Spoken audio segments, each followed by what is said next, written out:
Mm,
Buenas tardes a todos.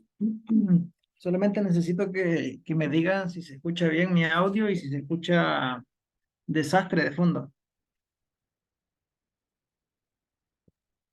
Hola, ¿se escucha bien? ¿Se escucha bien? Ah, es que tengo una party al lado donde estamos quedándonos. No, no se escucha. Ay, mucho gusto, Edu. Un placer. Igual, mucho gusto. Pues, mis queridos superiores, ustedes dirán si comenzamos o esperamos a nuestros compañeros. Pues ya podemos empezar para que se sigan conectando. Muy bien, Pau.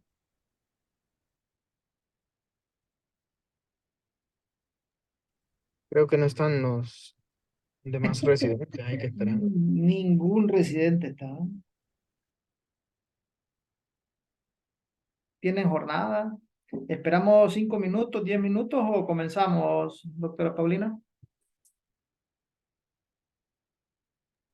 Démosle 5 minutos, igual ya voy a escribir en el chat. Muy bien, muy bien, muy bien.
Hola Sergio,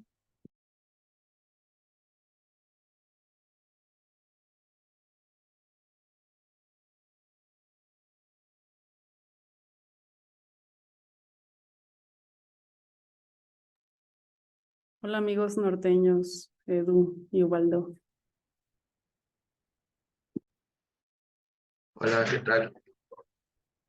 ¿Qué tal, güey?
Bueno, ya puedes empezar.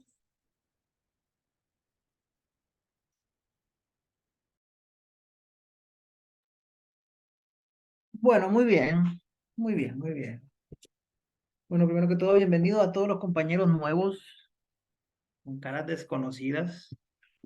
Vamos a comenzar la clase del día de hoy, pues que es una clase que es bastante extensa, pero intenté por lo menos sintetizarlo lo más posible, porque en cada paso de la cirugía de facomulsificación podemos llevarnos hasta 3 horas, ¿no? Por las diferentes complicaciones, técnicas que hay y escuelas de este tipo de cirugía. Mi nombre es José Netel Ayala, de nacionalidad hondureña. Vengo del posgrado de Guadalajara, del Instituto Guillermo Ábalos Ursúa y soy residente de segundo año. Bueno, vamos a ir paso a paso la técnica de facomulsificación. Podemos interrumpir, dialogar, discutir cualquier tipo de consulta que tengan. Si tienen alguna técnica o algún paso de innovación o una manera distinta que lo hagamos en las diferentes escuelas de nosotros para poderla complementar y discutir, ¿no? Para para ponernos al día. Bueno, muy bien. Ahí está. Primero que todo, este no se considera un faco un paso de faco, pero sí consideré importante colocarlo, ya que, aunque no lo crean, pues de esto depende mucho la dinámica de la técnica de facomulsificación, porque esto nos puede llevar a muchos cambios de la fluídica, de la presión intraocular, por el tema de la tensión de cómo colocamos el blefarostato. Lo correcto, la escuela nos menciona que lo correcto sería, pues, colocar, ¿pueden ver mi mouse, chicos? ¿O Sí, no? sí se Ok, muy ve. bien. Pues lo correcto sería, pues, colocar un blefarostato de este tipo, que le llamamos blefarostato de Barracker o blefarostato colibrí, que es uno convencional de alambritos. ¿Por qué? Porque este no logra hacer tanta tensión en el ojito. La tensión se hace básicamente cuando el paciente no colabora e intenta cerrar ambos ojos, ¿no? Y eso produce aumento de la presión intraocular y ya la fluídica y la dinámica de facomulsificación pues se nos complica porque cambia todo completamente, ¿no? Y al lado derecho pues tenemos el blefarostato que generalmente se utiliza para vitrectomías. Este blefarostato no es que no sea el indicado, pero generalmente nosotros al principio acostumbramos en poner el blefarostato lo más abierto posible para que se nos haga supuestamente mucho más fácil el campo quirúrgico, pero entre más abramos este tipo de blefarostato, más aumentamos la presión intraocular y se nos puede alterar algún tipo de paso de la cirugía de facomulsificación, ¿sí? Otro punto importante aquí en esta foto, como podemos ver, es la técnica que prácticamente casi nadie lo usa, generalmente nadie lo practica y le tomamos poca importancia, pero sí es una parte muy crucial ya que de eso deriva toda la comodidad que tenemos durante todo el procedimiento de la cirugía, que es la técnica de cómo colocar el Tegaderm en el campo quirúrgico. Lo correcto sería colocarlo tal y cual como está, bueno, la foto que encontré, pues el paciente no tiene pestañas, ¿no? Como pueden lograr ver, pero lo correcto es que las pestañas quedan fuera completamente del campo quirúrgico. Hay unos que lo hacen directamente con el Tegaderm y otros que lo hacen directamente con unas tiras de, de cinta, no sé cómo le llaman aquí en Guatemala, de la cinta blanca estéril, y se apartan directamente antes de colocar el Tegaderm las pestañas y encima de las cintas, luego de colocarlas, se coloca el Tegaderm para que las pestañas queden fuera del campo quirúrgico. Muy bien. Y todo esto previa asepsia, antisepsia, colocación de campos estériles, es muy importante colocar la iodopovidona. La iodopovidona normal es para esterilizar la piel o por lo menos desinfectar la piel. Y para dentro del ojito se utiliza al 5%, o sea que hay que diluirla, ¿no? Muy bien. Ahora, otro de los pasos importantes de la cirugía de facomulsificación es la incisión corneal. Generalmente hacemos de 2 a 3 incisiones corneales y las características necesarias de las incisiones corneales para que sean en pro de nosotros, o sea, a favor de nosotros, que nos faciliten y que no nos vayan a complicar una cirugía, tiene que tener las siguientes características. No tiene que proveer firmeza del globo ocular, tiene que tener la mejor arquitectura posible. La mejor arquitectura posible es la manera en que hacemos la incisión, si es monoplanar, biplanar o triplanar. Y la tercera característica de suma importancia es que tiene que ser autosellante. El hecho de que sea autosellante pues nos va a ayudar a mantener hermética la cámara anterior del ojo mientras realizamos el procedimiento. Por eso nos va a producir una mayor estabilidad en la cámara anterior y mayor seguridad. Al lado derecho pues tenemos cómo se realizan los diferentes tipos de incisiones. El lado inferior izquierdo es como podemos ver, es una cirugía que se considera biplanar, ya que tiene un corte para acá y otro para adentro. Y la del lado derecho es directo, uniplanar, monoplanar, ¿verdad? Como podemos ver, ahí con el OCT pudieron medirla. Como la biplanar y la monoplanar generalmente siempre va a tener alrededor de esta longitud más menos 0.3. Y las que son monoplanares, que va a depender de la escuela de qué tipo de incisiones nos enseñen, va a tener alrededor del espesor de la córnea prácticamente un poquito más, alrededor de 0.8 a 1.2, ¿verdad? Las incisiones corneales se pueden hacer de dos maneras distintas. Aparte de la disposición de monoplanar, biplanar o triplo multiplanar, podemos hacerlos incisión clara, que es directamente, prácticamente la monoplanar, sin tocar los vasos sanguíneos del limbo, y las incisiones limbares, que son prácticamente directas. El tamaño de la incisión principal debe andar alrededor de 2.2 a 3.2 milímetros. Eso va a depender del tipo de cuchillete que usemos y de la punta de faco que estemos utilizando, ¿verdad? Aquí les puse grados.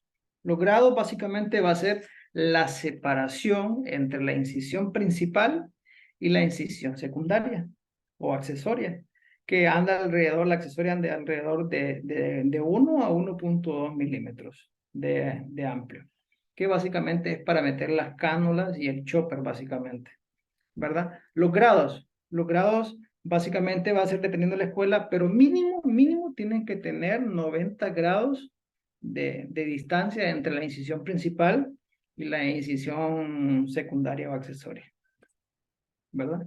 La incisión accesoria se realiza con un cuchillete 15 o idealmente con un cuchillete que le llamamos MBR, que es importante la estabilización del globo ocular. Estas dos incisiones vamos a tomar en cuenta de como que hacemos solamente 2 incisiones a nivel de la córnea, deben ser completamente herméticas. ¿Por qué? Porque la cámara anterior debe de estar estable sin fugas de líquido. Una vez nosotros hagamos una incisión más grande o más amplia de lo que necesitamos, se nos va a complicar la cirugía, nos va a colapsar la cámara anterior, se nos va a colapsar el iris y demás. Aquí tenemos otro esquemita en donde se observa aquí cómo se observaría una incisión biplanar y una incisión triplanar. De estas dos, la más fácil de hacer, pues básicamente es la biplanar, y esta incisión es completamente muy útil y es autosellante. La tercera es ideal, pero es un poquito más complicada la curva de aprendizaje y también es autosellante. Este tipo de incisiones tienen el objetivo de crear una incisión estable y hermética, como les comentaba, para minimizar el riesgo de fuga a través de la herida y evitar la temida endoftalmitis, que es la infección del globo ocular pues, después de una cirugía, de un procedimiento quirúrgico. Complicaciones.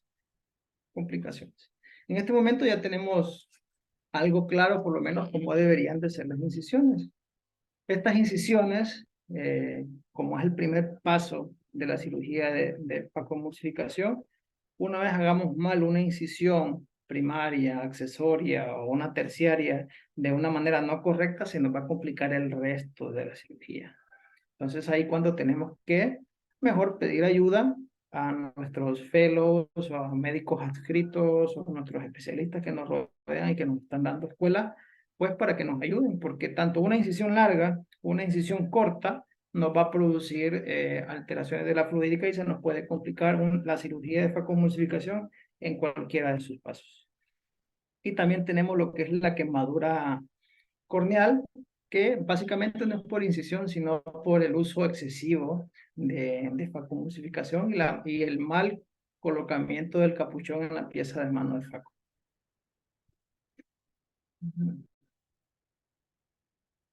Tinción capsular. Creo que todo lo tenemos claro acá, que es la tinción de la cápsula anterior del cristalino, que lo correcto y en el mundo ideal y en cualquier curva de aprendizaje sería correcto pues usarlo en absolutamente todas las cirugías de catarata que hagamos al principio.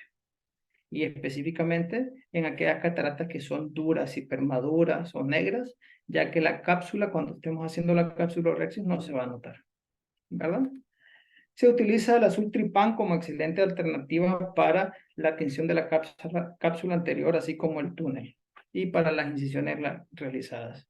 O sea, en conclusión, pues el azul tripán nos ayuda tanto, aparte de teñir la cápsula anterior, nos va a ayudar a teñir tanto el túnel de la incisión principal y accesoria para que no estemos batallando dónde están estas incisiones, ¿verdad? Capsulorhexis. Muy bien. ¿Alguien sabe qué significa CCC? Que ya cuando estamos haciendo las notas postoperatorias solamente ponemos C, C, C. Bueno, ya lo vamos a averiguar. ¿Cómo se realiza? Capsulorhexis circular continua. Curvilínea continua. amigo. La teoría. Capsulorhexis, Capsulorhexis, línea continua. curvilínea continua. Correcto, muy bien. ¿Cómo tiene que ser la capsulorhexis? Pues, primero que todo, tiene que ser centrada en el eje visual. Segundo, el diámetro. El diámetro va a depender mucho de la técnica que utilizamos, del tipo de catarata y el tipo de cirugía de catarata que vamos a hacer, porque no es lo mismo para una cirugía de facomulsificación, que es el tema de hoy, que para una M6 o lo que sea, ¿no? El diámetro tiene que andar no menos de 4.5 milímetros, idealmente no más de 5.5 milímetros. Menor a 4.5 milímetros se nos va a complicar a la hora de hacer el paso de la facomulsificación y la aspiración de restos, ya que tenemos muy poco espacio para meter la pieza de mano en el saco capsular. Y mayor de 5.5 milímetros, se nos va a hacer fácil ese paso, pero se nos va a complicar el hecho de que ya después de hacer la facomulsificación, aspiración de resto, implantación de lente, ese lente no quede estable en el saco capsular y tiene la posibilidad de venirse hacia anterior, ¿verdad? Y en otros casos, pues mayor de 5.5 básicamente va a ser en las extracciones de la M6, ¿no? Para poder rotar más fácilmente el núcleo hacia la cámara anterior. Aquí el punto número 3 de suma importancia, pues no tiene que ser obviamente más grande que la óptica. La óptica de los lentes intraoculares la mayoría de las veces anda alrededor de los 5.8 a 6.2 milímetros. La mayoría 6.0 milímetros. Entonces no tiene que ser mayor para que la óptica no pase o no se empuje hacia la cámara anterior, ¿verdad? Es importante tener el control de la cápsula anterior. ¿Cómo lo vamos a hacer? Con la ayuda de viscoelástico, tanto dispersivo como cohesivo, con mucha tranquilidad, sin atarearse, sin hacer las cosas arrebatadamente, y lo más importante de todos, siempre observar lo que estamos haciendo. Siempre observar lo que estamos tomando, ya sea con el cistitomo o con la utrata o con lo que tengamos. Y cuando estemos jalando, tirando de la cápsula anterior, hay que evitar los lugares donde tenemos poca visión, poca visibilidad de la cápsula rexis, que básicamente son los 2 o 3 cuadrantes por debajo de la incisión principal. ¿Sí? Importante. En esos lugares tenemos muy poca visibilidad. Visibilidad. O sea, el hecho de poder estar viendo permanentemente, ¿no? Entonces, acá está la definición de la CCC, capsulorhexis continua, curvilínea continua. Generalmente estas tracciones o cuando se jala la capsulorhexis, generalmente siempre se intenta hacer entre 3 a 5 tirones hasta hacer toda la circunferencia. O idealmente hacerlo en 4 cuadrantes o cada 2 a 3 zonas horarias. Y es muy importante cuando lo estemos haciendo, cada vez que estamos haciendo la capsulorhexis, al principio pues no tenemos la maniobrabilidad y la facilidad de mantener la utrata o el cistitomo a nivel de un solo plano y tendemos a empujar tanto el labio superior como el labio inferior de la superficie del canal, del túnel que hacemos con el cuchillete. Entonces, por esa herida se sale visco. No tengamos miedo, no tengamos pena, siempre hagámoslo. Paremos, saquemos la utrata, saquemos el cistitomo y llenemos la cavidad de la cámara anterior con viscoelástico dispersivo, ¿verdad? Y recordemos que el viscoelástica básicamente es la tercera mano del cirujano. Es de mucha ayuda. Aquí es como generalmente se hacen las capsulotomías. Pueden hacerse tanto con dirección a la zona horaria, como las agujas del reloj, o en contra. En lo particular, generalmente la mayoría, el 80% de los cirujanos los hace en contra. ¿Cómo se hace? Por la incisión principal se mete el cistitomo, se hace una ruptura de la cápsula posterior con mucho cuidado hacia arriba o hacia abajo a modo de hacer un labio que se plega sobre la misma capsulorhexis. Luego se entra con la utrata y comenzamos a hacer la capsulorhexis curvilínea continua. Recordando, así tirando zonas horarias. En la imagen 10.5 podemos ver que se soltó acá. Lo correcto es la capsulorhexis cuando lo estamos haciendo con la utrata, no soltarla nunca entre 5 y 7, porque esta zona en la que menos visibilidad tenemos, porque la misma utrata nos obstruye para tomar la cápsula anterior y seguir con la capsulorhexis continua, ¿verdad? Muy bien. Complicaciones, pues fue la que les mencioné anteriormente, una pequeña, una grande, desgarro la cápsula anterior y nos puede una foto cortesía de residencia en Guatemala. Nos puede producir desgarro de la cápsula anterior y complicarnos prácticamente la mayoría de la cirugía y tener que bajar los parámetros de la facomosificación. Otra complicación que es la que miramos en la imagen del lado derecho es la bandera argentina, ¿verdad? Que es cuando hay consideraciones especiales, ¿no? Cuando tenemos cataratas intumescentes. Cataratas intumescentes, en donde antes de comenzar a hacer una capsulorhexis, pues lo ideal es entrar con una aguja de insulina o con el mismo cistitomo e intentar aspirar contenido de intracapsular, ¿verdad? Muy bien. Antes de continuar con la clase, chicos, ¿alguna pregunta, algún aporte hasta este momento? ¿Sí me escuchan? Sí, sí se escucha, Héctor. Ah, muy bien. Sí, sí se escucha. Listo. Sigamos. Vamos a hablar del próximo paso que sería la hidrodisección. Básicamente consiste en inyectar BSS bajo de la cápsula anterior del cristalino con el objetivo pues de romper las adherencias cápsulo-corticales para poder rotar el núcleo y disminuir la tracción sobre la zónula cuando hagamos el procedimiento de facomosificación. Generalmente siempre se usa con cánulas que andan alrededor de 25 y 30 gauges y se tiene que hacer suave, lento e importante e insistivo yo, observando lo que se está haciendo, ¿verdad? Siempre tener control y observando lo que se está haciendo. Es muy importante que para los que vamos comenzando una curva de facomulsificación, pues en el mundo ideal pues sería tener un buen microscopio, un buen equipo de facomulsificación, pero a veces no lo podemos y tenemos que acoplarnos a lo que hay.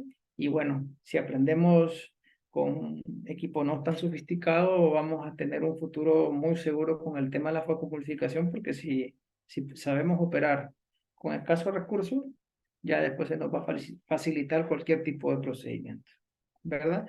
Y facilita la aspiración de la corteza. ¿Cómo se realiza? Básicamente la técnica es la siguiente. Se adapta la cánula adecuada, como les mencioné, de 25 a 27 gauges con una jeringa de 3, idealmente porque 2 no existen. Y se llena con veces. No se hace con no se intenta realizar con jeringas mayor de 5 ml o 10 ml porque a la hora de hacer la infusión de la solución balanceada hacia el espacio intracapsular va a haber demasiada presión. Entonces podemos complicarnos ese pasito. Y toda complicación de un pasito nos lleva a complicaciones del próximo hasta que generalmente hacemos un desastre, ¿no? Entonces por eso es importante saber y conocernos hasta dónde podemos, hasta dónde sabemos llegar, saber nuestras limitaciones y saber decir, no, hasta acá mejor pido ayuda. ¿Estamos? Desde la incisión principal se coloca la cánula seca debajo de la cápsula anterior, como lo vemos aquí. Debe situarse perpendicularmente a la rexis y sobrepasarla aproximadamente de 1 a 2 milímetros, siempre observando lo que estamos viendo, salvo en casos extremos que tengamos las pupilas chicas o adherencia y demás, ¿no? Para poder conseguir la separación entre la cápsula y la corteza.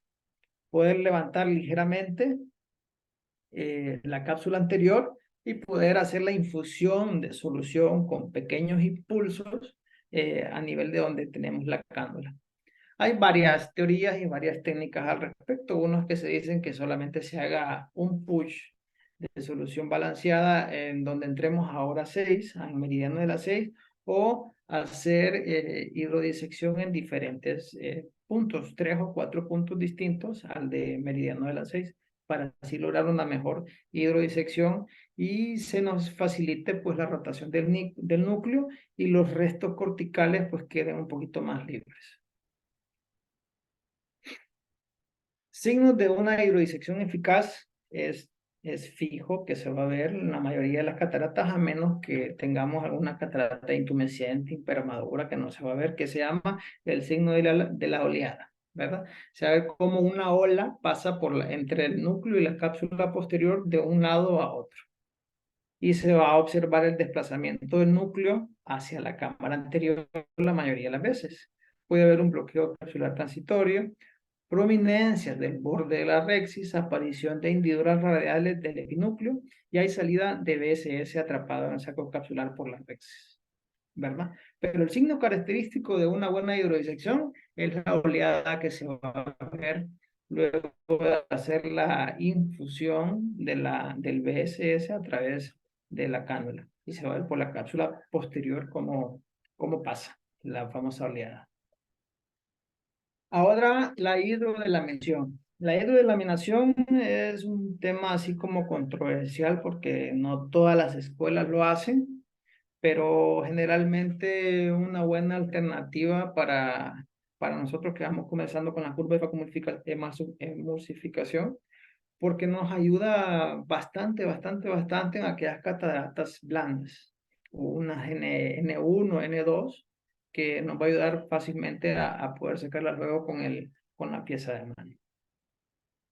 Tiene un plano de clivaje entre el núcleo interno duro y el epinúcleo, o sea, no va entre la corteza y el epinúcleo. Se consigue una separación concéntrica del cristalino dividiendo las cataratas en dos zonas. Uno, la catarata endonuclear, que esa es la que se va a sacar con la pieza de mano de ultrasonido, y la otra parte de la catarata, la epinuclear, que con el epinúcleo y la corteza, que esa se va a sacar con la IA. Entonces, luego de hacer la hidrodelaminación, ya les voy a explicar cómo se hace. Básicamente uno entra con la pieza de mano, se come el núcleo y básicamente solamente queda corteza y un poco de epinúcleo. Ya se facilita, ¿verdad? Ventajas que tiene la hidrodelaminación, pues disminuye el uso de ultrasonido. Muy importante porque va a haber menor inflamación en el segmento anterior y va a haber menos muerte de células endoteliales y facilita mucho la técnica, como les mencionaba, y proporciona seguridad. Técnica. Pues con la misma jeringa de 3 ml, como les había mencionado, y BSS, que se utilizó en la hidrodisección, se introduce en el cristalino a la altura del borde de la cápsula Rexis y ahí se inyecta el BSS. Se penetra en el epinúcleo y el núcleo hasta encontrar algo de resistencia y es donde se hacen las infusiones, los push de solución salina balanceada. Hasta que aparezca el famoso golden ring o anillo dorado que delimita la zona del núcleo duro. Es así como tal cual como se ve acá. Esquemáticamente acá tenemos que empezar la infusión y se va a delimitar todo el núcleo y vamos a terminar viendo lo que miramos aquí en la imagen del centro, el golden ring. Se mira idéntico tal cual y como está aquí en la foto. ¿Verdad? Para mí, indispensable, creo yo, a mi parecer, en todas aquellas cataratas blandas. Y aquí fue un esquemita que encontré para saber diferenciar entre la hidrodisección y la hidrodelaminación. En la imagen de la izquierda estamos viendo un esquema donde nos muestra cómo se hace la hidrodisección, donde se pone la cánula en el espacio capsular y cortical. Y cómo se ve el flujo de BSS a través de toda la bolsa capsular. Cuando va pasando este líquido a nivel aquí de la bolsa capsular posterior es cuando se ve la famoso signo de la oleada, ¿verdad?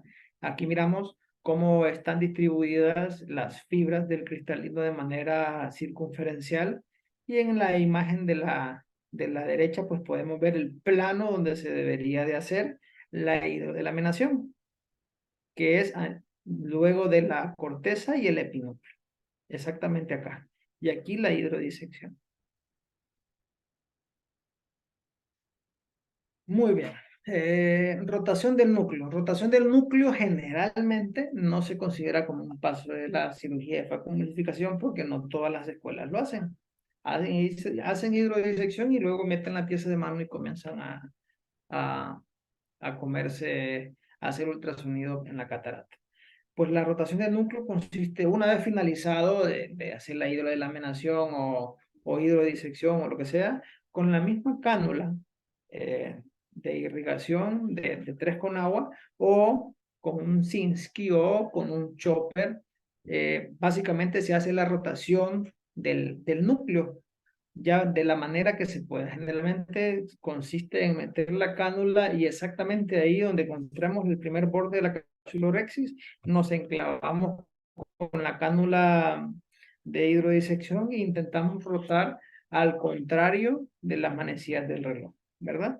Eso nos va a ayudar pues a vencer las adherencias córtico-capsulares ecuatoriales que se encuentran ahí y se nos va a facilitar completamente la cirugía. Y hay un dicho de un famoso, me imagino que todos lo conocemos, se llama Uday Devgan, que dice, if you not spin, you will not win. Si no rotamos el núcleo, se nos va a complicar completamente toda la cirugía. En resumen es eso. ¿Sí? Consideraciones. Pues la dificultad para rotar el núcleo se presenta de forma secundaria en los siguientes casos. Uno, adhesiones córtico-capsulares. Por ejemplo, en las cataratas subcapsulares posteriores o las posteriores polares, ¿verdad?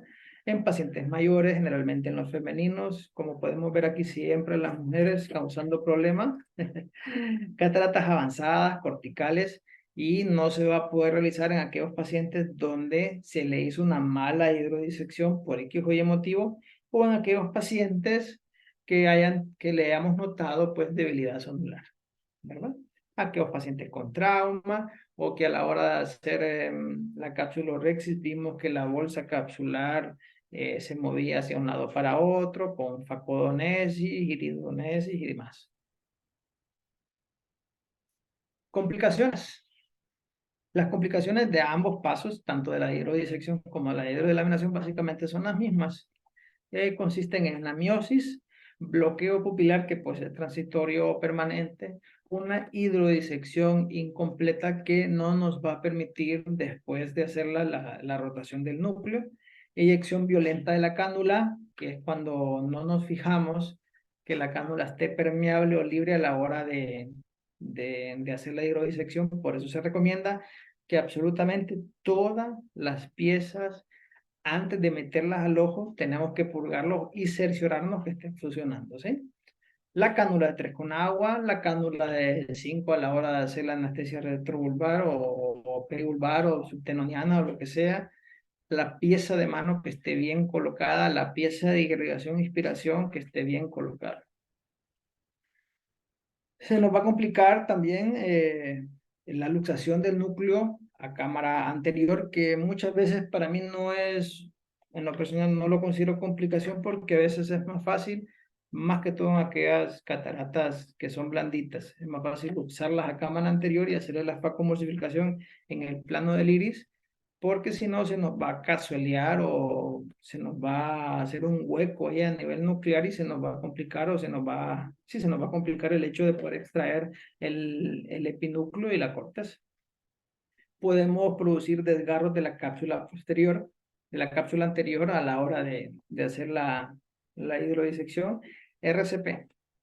La ruptura de la cápsula posterior, ¿en qué momentos se nos puede complicar?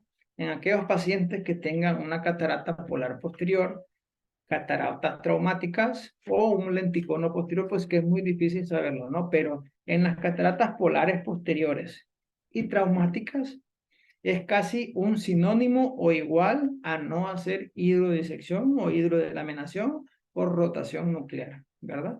Es mejor solamente hacer una pequeña delimitación debajo de la cápsula y empezar a comerse la catarata poco a poco, inyectando viscoelástico permanentemente, porque si rotamos el núcleo en una catarata polar posterior es casi evidente que vamos a tener una ruptura de la cápsula posterior.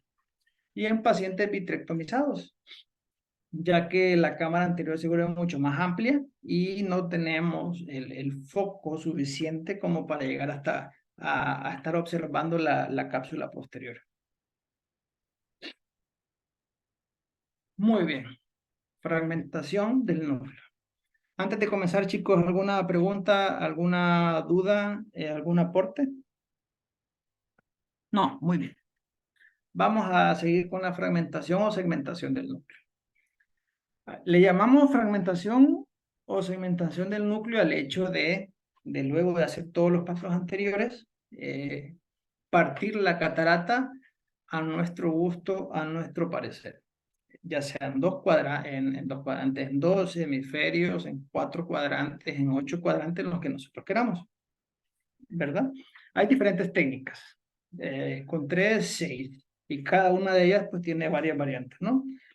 Para mencionarlas. Pre-chop, stop and chop, flip and chop, divide y vencerás, faco chop, que es una de las más usadas, que consiste en el chop vertical y el chop horizontal, y el fentolásic. Ahora vamos a hablar un poquito de cada una de ellas. Bueno, vamos a comenzar hablando del pre-chopper. El pre-chopper básicamente es un instrumento que lo fabricó un famoso cirujano oftalmólogo llamado Akauchi, que es la pieza que miramos superior a la derecha, ¿sí? Que tiene, pues, esta pincita acá al fondo, en donde si nosotros apretamos a este nivel, estas dos cuchillitas se abren y separan el núcleo, ¿verdad? Si nos fijamos en la imagen superior, no pude encontrar una foto más nítida como para poner, pero notamos que un borde de la punta de Kaoshi es recta y la otra es curva, ¿verdad? Entonces, a la hora de meterlo en el segmento anterior, en la cámara anterior, tenemos que meterlo tal cual y como está aquí en esta foto, con lo plano hacia abajo. Nos metemos, nos incrustamos en el núcleo y apretamos desde afuera para que pueda abrir aquí adentro del núcleo. Ya luego de hacer esto, sacamos y con la parte redondeada que tiene la punta de Akaoshi, pues vamos a separar el núcleo. ¿Por qué no se hace con la otra? Porque, si nos fijamos bien, la bolsa capsular pues tiene una forma redondeada, esférica o como lo queramos llamar, al igual que la punta de Akaoshi. La punta de Akaoshi en un sector es redondeada y en otro es plana. Si la metemos plana podemos romper la cápsula anterior. Puede ser una técnica de fragmentación nuclear implementada antes de la facomulsificación del cristalino. Divide el núcleo en fragmentos deseados por el cirujano. Puede dividirlo en 2 hemisferios, en 4, 8, 16 cuadrantes, lo que quiera.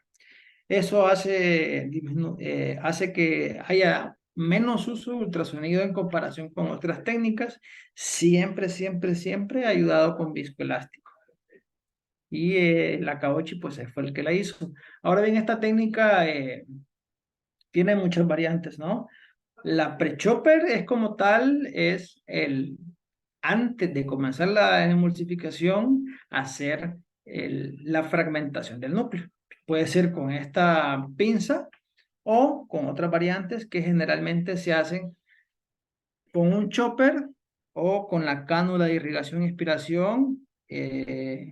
Se mete el chopper por debajo de la cápsula hasta llegar al ecuador del núcleo y se rompe hacia al centro. O con 2 choppers, que los 2 choppers se meten por ejemplo, en M3 y en M9 y se juntan por debajo de la cápsula y se juntan a nivel del centro y se hacen ruptura del núcleo en 2 hemisferios, se rota y se va rompiendo. La pre-chopper básicamente es la pre-ruptura del núcleo en segmentos antes de hacer la facomulsificación en sus diferentes variantes, ¿no? Ahora, divide y vencerás. Pues es la técnica, se puede decir que inició la facomulsificación, fue creada en 1990, el famoso Divide and Conquer. Se hace para todos los grados de catarata como N1, N2 hasta N5, N6, lo que sea. Y el objetivo es esculpir lo suficientemente profundo hasta ver el reflejo rojo del ojo. La división no se produce, o sea, se hace el esculpido, se detiene, se esculpe más hasta lograr ver un poquito el reflejo rojo. Se debe usar un flujo bajo y vacío bajo con mayor potencia. Ahí vamos a ir viendo y al final les voy a poner un cuadro comparativo de cómo son los parámetros de facomulsificación en cada una de las técnicas. Se dividen en heminúcleos y luego en cuadrantes. Vamos a hacer un poquito más práctico y vamos a ver la imagen del lado derecho, ¿no? Como vemos aquí en la imagen de la izquierda, de la derecha, ¿no? La que está al lado izquierdo, podemos ver, acá está. Podemos ver acá el esculpido del surco. Es el 90% del espesor del núcleo o de la catarata, ¿verdad? Luego se mete el chopper por este lado y el faco, la pieza de mano hasta acá, y como vemos la flechita, se tiran en direcciones opuestas hasta fracturar. No es partir la palabra, es fracturar. Si no fracturamos o separamos el plato posterior de la catarata, se nos va a dificultar a la hora de hacer la facomulsificación, ¿verdad? Esta es la forma correcta si vemos que el chopper y la pieza de mano van hasta el fondo, hasta el fondo. Y como no se debe hacer es como está en el lado derecho. Solamente agarrar los bordecitos del núcleo de arriba e intentar fracturar. Y si vemos acá en la imagen de abajo, no se segmenta, no se separa los dos hemisferios de la catarata. Lo correcto es separar, no dividir. ¿Estamos? Muy bien. Este es un dibujito, un esquema donde podemos observar cómo se esculpen los dos surcos. Un surco así, vertical, pues en este caso no sé si es lo más correcto decir vertical, y otro horizontal. Se hace una cruz y las piezas se ponen en el fondo de esto y se separan los hemisferios y luego los cuadrantes, ¿verdad? Lo ideal es no partir, sino separar, segmentar la catarata en la mayor cantidad de cuadrantes posible. Otra técnica es la famosa técnica de Stop and Shop. Fue descrita por Nagahara en el año 1993.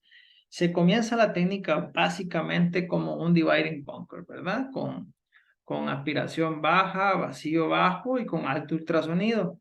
Se combina esta técnica con la variante siguiente, ¿verdad? Se hace primero el surco, perdón, se me pierde el cursor.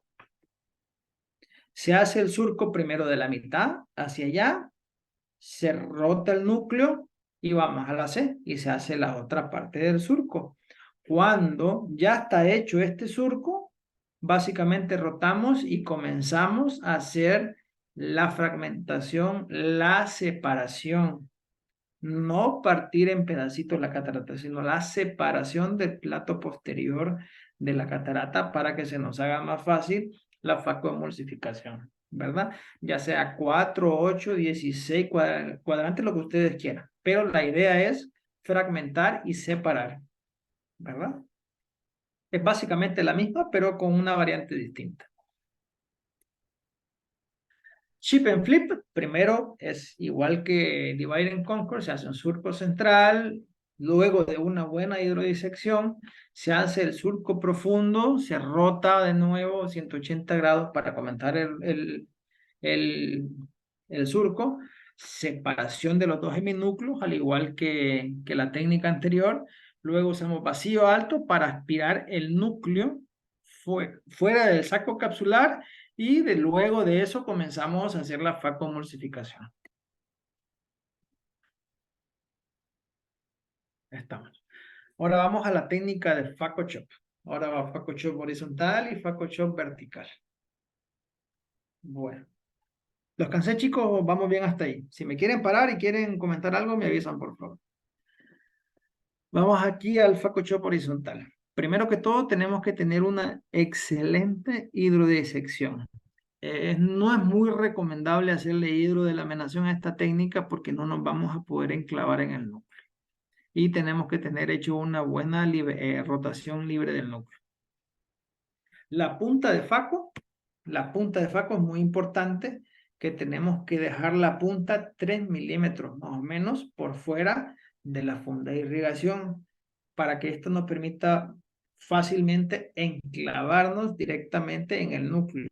¿Dónde nos vamos a enclavar? Entramos por la incisión principal, pasamos la capsulorhexis, la cápsula anterior, exactamente inmediatamente pasando el labio de la capsulorhexis. Ahí nos enclavamos y se hacen con vacío alto, con aspiración alta y faco bajo, ¿verdad? Porque la idea es entrar, penetrar, enclavarnos, detener el pedazo para poder meter el chopper, perdón, para poder poner el chopper debajo de la cápsula, perdón chicos, debajo de la cápsula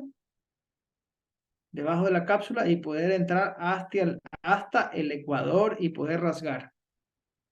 Hasta acá y rasgar, ¿verdad?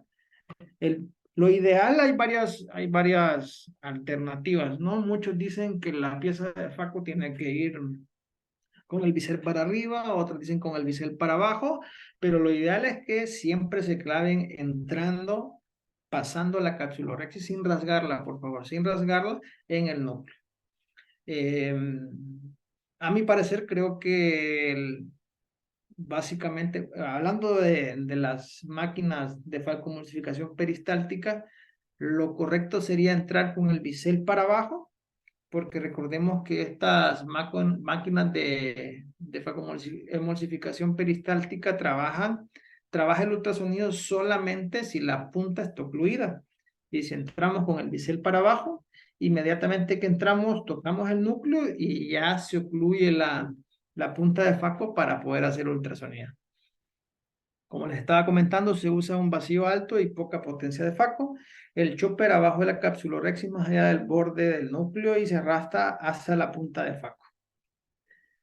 Y repetir el proceso hasta poder rotar el núcleo y poder tener fragmentos nucleares para irlo facomulsificando en la cámara anterior al nivel del iris. Aquí podemos ver cómo se realiza.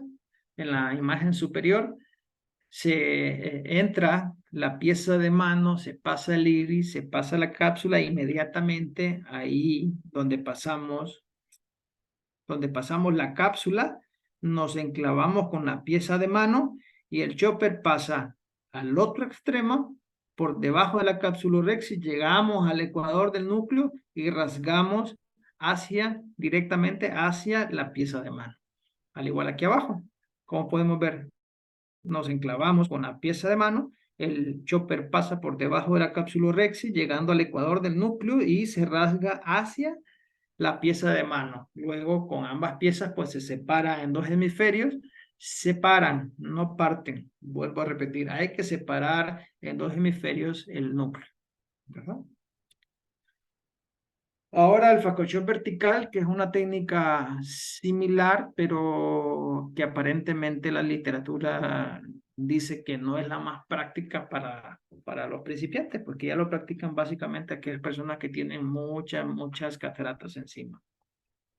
Es básicamente lo mismo, solamente que lo que cambia es el chopper, en vez de ir por debajo de la capsulorhexis, hasta el ecuador del núcleo, se enclava directamente en el núcleo, empujándolo hacia abajo con un vacío alto de la pieza de mano para que no se separe el núcleo de la pieza de mano y no romper la cápsula anterior, y se empuja de manera vertical, como lo dice la técnica, y se parte el núcleo en dos heminúcleos, ¿verdad? Y luego pues se extraen los fragmentos hacia la cámara anterior al nivel del iris y se hace la facomulsificación.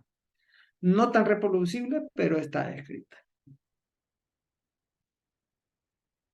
Aquí está la técnica, básicamente. Se mete la pieza de mano, tal cual, al igual que la facochop anterior, y el chopper no va hacia la cápsula y el ecuador, sino que se enclava ahí en el centro de la catarata, se presiona hasta abajo y se paran tanto el chopper como la pieza de mano, ¿verdad? Este es el cuadrito que les dije yo que los iba a dejar por acá por la presentación, luego se los paso, que son los parámetros que se usan para los diferentes tipos de fragmentación o esculpido, ¿verdad? Unos que usan mayor ultrasonido, otros menos, y otros cambian los parámetros de vacío y de aspiración.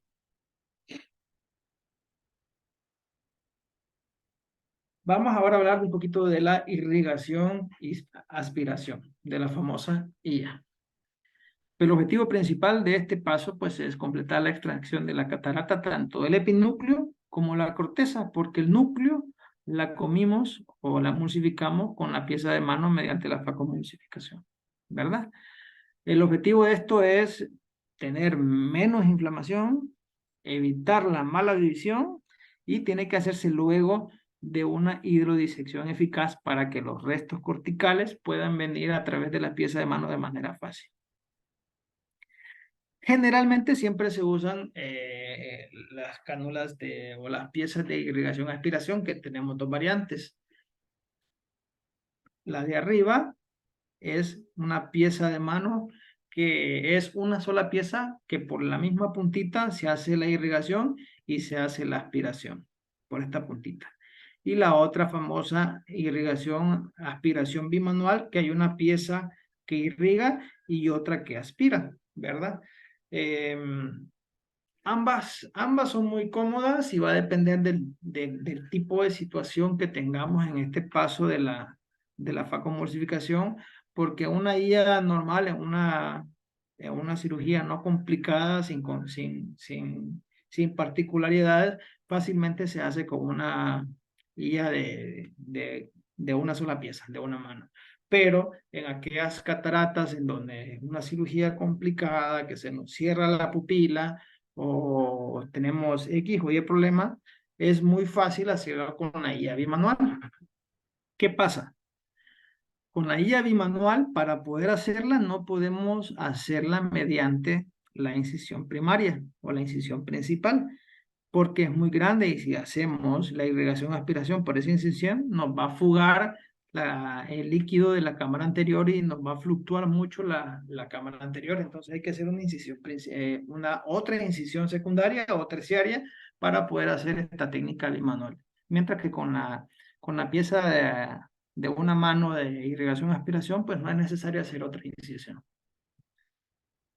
Básicamente eso y ¿qué más? Básicamente eso y bueno, es más fácil pues cuando vamos comenzando a aspirar los restos corticales ahí subincisionales de la incisión principal, entonces ahí es donde es más fácil básicamente con la irrigación aspiración bimanual. Muy bien. El siguiente paso. Implantación de lente intraocular. El lío deberá en lo posible estar o ser implantado en la bolsa capsular, ¿verdad? Idealmente tiene que estar el lío estable y el lío centrado.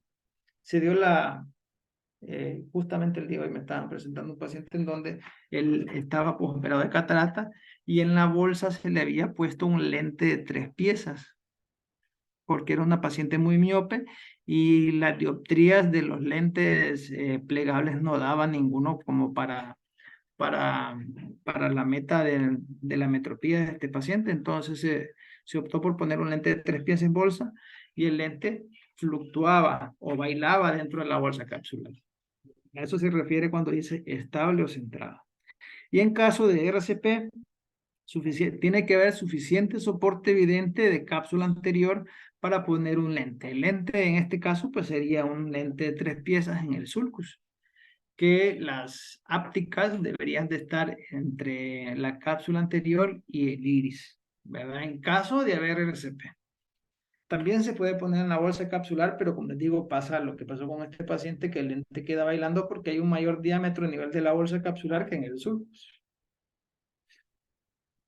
Muy bien. Si hay falta de soporte capsular, tenemos 3 condiciones. Tenemos 3 opciones. Uno, poner un lente de cámara anterior que es una técnica pues ya prácticamente en desuso por los efectos adversos que estos lentes en cámara anterior producen, ¿no? Pero que nunca está de más pues saberlo de que existen y que se pueden utilizar. 2, un lío fijado esclera, que es un tema aparte prácticamente, y 3, un lío fijado al iris, que es con clips, que también es otro tema aparte, pero tenemos que saber que tenemos esas opciones. En todos los pacientes que le vamos a implantar un lente intraocular, pues es importante tener la bolsa capsular llena de viscoelástico para que se nos haga fácil la implantación del lente para poder estabilizar la cámara anterior y aparte poder proteger el endotelio. Y si lo vamos a poner en sulcus, igual, pues se mete la cánula al disco elástico, se hace un espacio entre la cápsula anterior y el iris, y ahí se infiltra un poquito de viscoelástico para que haga bolsita y se haga más fácil la implantación de la áptica en el lugar correspondiente. Y se debe ampliar la incisión de ser necesario, porque a veces los inyectores de los lentes son un poquito más gruesecitos que la pieza de mano. ¿Cómo se implantan? Pues es la técnica que estamos viendo aquí en la imagen del lado derecho. Se carga el lente fuera del ojito en el campo quirúrgico, se llena de solución BSS y viscoelástico el inyector, se prueba fuera del ojito en el campo quirúrgico que corra fácilmente el lente intraocular. Si no corre es porque hay algo malo, ojo ahí. que corra fácilmente el lente intraocular, y ya cuando estamos seguros de eso, pues ya metemos el inyector en la incisión principal y pues se procede a implantar el lente. ¿Cómo? Despacio, siempre observando lo que va saliendo por la punta del inyector y ver que la primera áptica entre en bolsa. Ese es el gol en este paso. Que cuando salga el lente, la primera áptica entre directamente en la bolsa capsular. Y ya lo demás se implanta de cualquier manera. Luego se termina de soldar el lente dentro de la cámara anterior y se rota ya sea con un rotador, con la misma cánula de, de, de hidrodisección o con un Sinskey o con un chopper o lo que tengamos a mano, ¿verdad? Esto es con los plegables. Cuando son de una pieza, pues básicamente ahí sí tenemos que ampliar la incisión principal, porque cuando ponemos de una pieza y dos piezas es porque va en sulcus, si hay RCP o hay alguna alteración que no podemos poner un lente en bolsa, ¿verdad? Entonces, ampliamos la incisión, se coloca viscoelástico entre la cápsula anterior y el iris y ahí vamos poniendo el lente, se agarra el lente con una pinza sin dientes idealmente para no dañar el lente y se va empujando viendo que la primera óptica que entra en la cámara anterior llegue entre la cápsula anterior y el iris. Tanto el de una pieza como el de 3 piezas. PMMA, el de una pieza. Muy bien, el siguiente paso, pues un paso supuestamente sencillo, pero no menos importante, que es la aspiración de viscoelástico luego de la implantación del lente, ¿no? Aspirar los restos corticales que quedan a veces, que se aflojan cuando rotamos el lente en la bolsa capsular, y complicaciones si no se hace, sí hay complicaciones. ¿Cuáles son? Básicamente que el lente se puede mover o el aumento de la presión postoperatoria. Consideraciones especiales. En teoría, pues los monofocales, pues se aspira el viscoelástico sobre el lente nada más, y si queda algo abajo, pues no hay ningún problema, salvo que tengamos un lente trifocal, que cuando pongamos un lente trifocal o tórico, sí o sí hay que entrar debajo del lente intraocular para limpiar el viscoelástico. ¿Por qué? Porque si no, el viscoelástico separa el lente de la cápsula posterior y tiende a la rotación de estos lentes y se pierden los grados que necesitamos para los fines que se le puso el lente tórico, ¿verdad? Y complicaciones de no hacer bien el paso, como les dije, aumento de la presión intraocular. Básicamente eso. Sellado o hidratación de incisiones, pues los objetivos son formación de la cámara anterior y hacer que las incisiones, tanto principal como accesorias, pues no tengan fugas.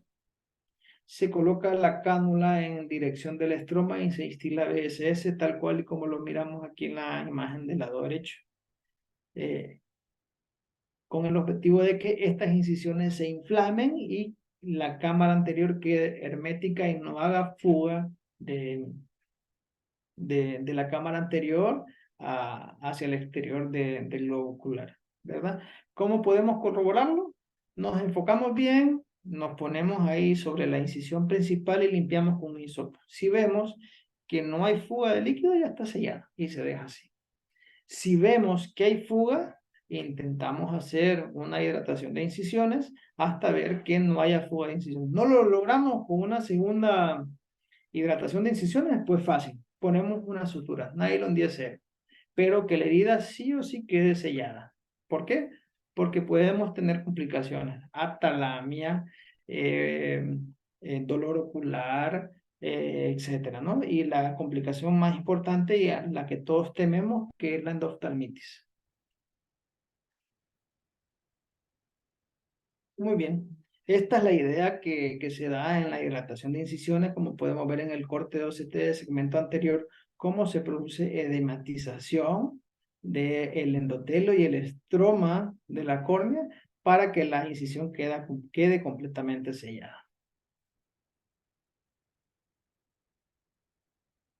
Otro paso que no se considera paso de la facomulsificación, pero sí me gustó ponerlo acá, pues es la profilaxis antibiótica postoperatoria, que es básicamente para la prevención de una endoftalmitis, que es lo que todo cirujano de ojo pues le teme al final de todo el trabajo que se hace, ¿no? Es una incidencia muy baja, ¿no? Pero no estamos exentos de ella, que anda alrededor de 0.04 a 0.20%.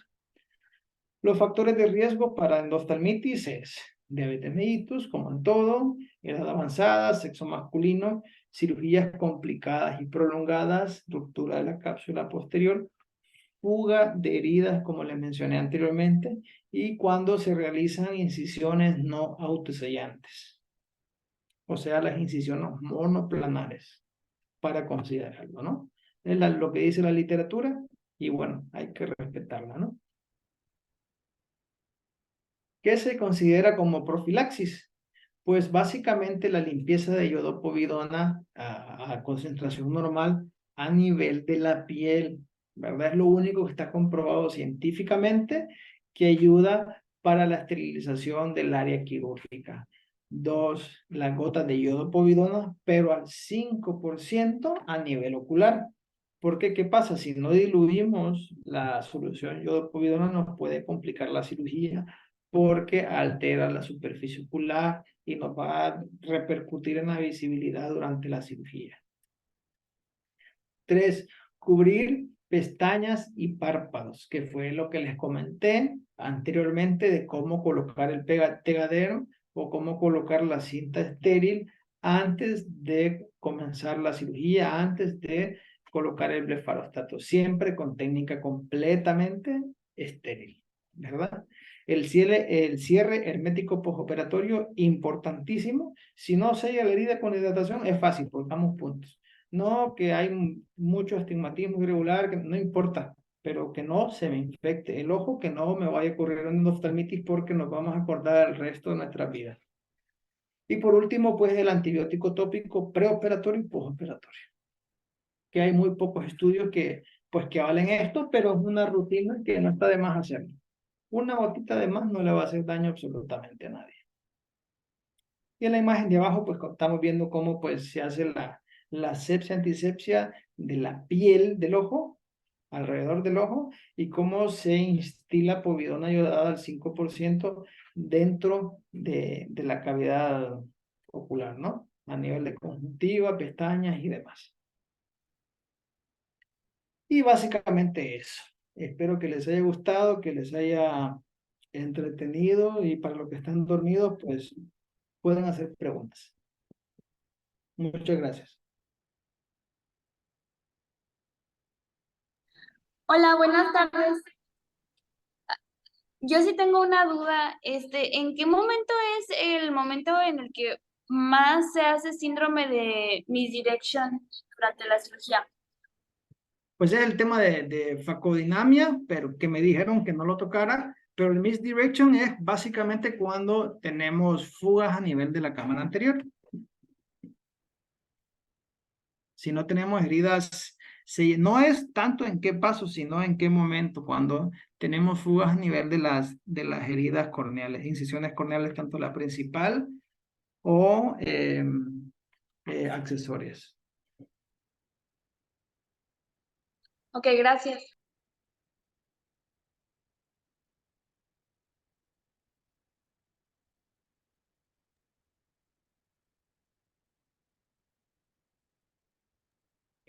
Doctor Neftalí, yo quiero felicitarlo porque estuvo bastante completa su clase. No sé si alguien de sus compañeros tengan alguna duda o quieran que toquemos algún punto que haya quedado. Para mí todo está súper claro, súper bonita la clase, súper detallado cada paso para que no lleguemos a ninguna complicación. Y algo importante que decías, todos los pasos en una facomulsificación depende uno del otro. Es decir, hacemos un paso mal, el siguiente paso va a ser más complejo y así sucesivamente. Entonces, creo que la destreza del cirujano al principio no es la más adecuada o la ideal. Para eso tenemos una curva en donde podemos tener toda la confianza en la cirugía, pero pues sí, siempre tomarnos el tiempo necesario y suficiente, una buena visualización para que podamos realizar paso por paso de la manera pues mejor posible y no llegar a ninguna complicación. No sé si alguien tenga alguna duda o alguien de los fellows quiera agregar algo.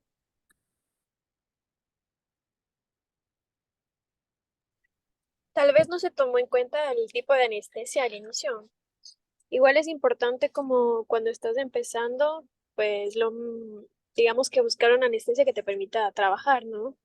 Entonces, pues al inicio tal vez utilizar un bloqueo o una anestesia subconjuntival y ya cuando tengas mayor destreza, pues ya irte por la intracameral.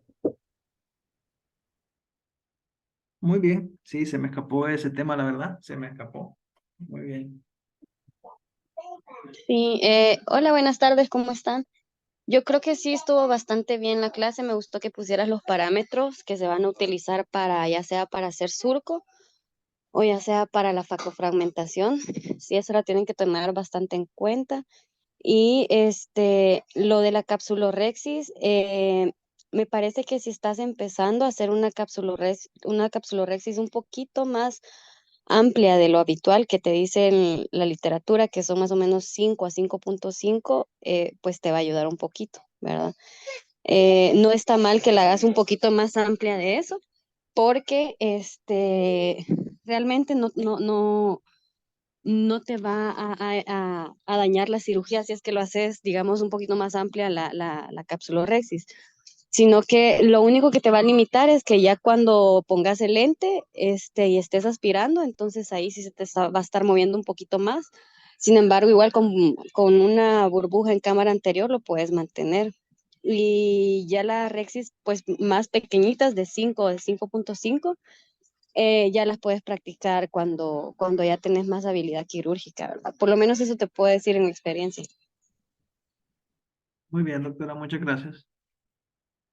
Sí, el tema de la capsulorhexis pues va a depender de escuelas y también de la pericia del cirujano, ¿no? Porque ya en un futuro, pues cuando tengamos vasta experiencia y comencemos a poner lentes premium trifocales, bifocales, tóricos o trifocales tóricos, lo que sea, sí o sí la Rexis tiene que ser de una medida estandarizada, no mayor de 5 milímetros. Pero sí, sí, sí se hace mucho más fácil una cirugía cuando hacemos una capsulorhexis amplia cuando vamos comenzando.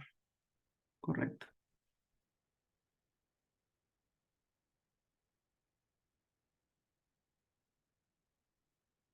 ¿Una pregunta, chicos, o damos por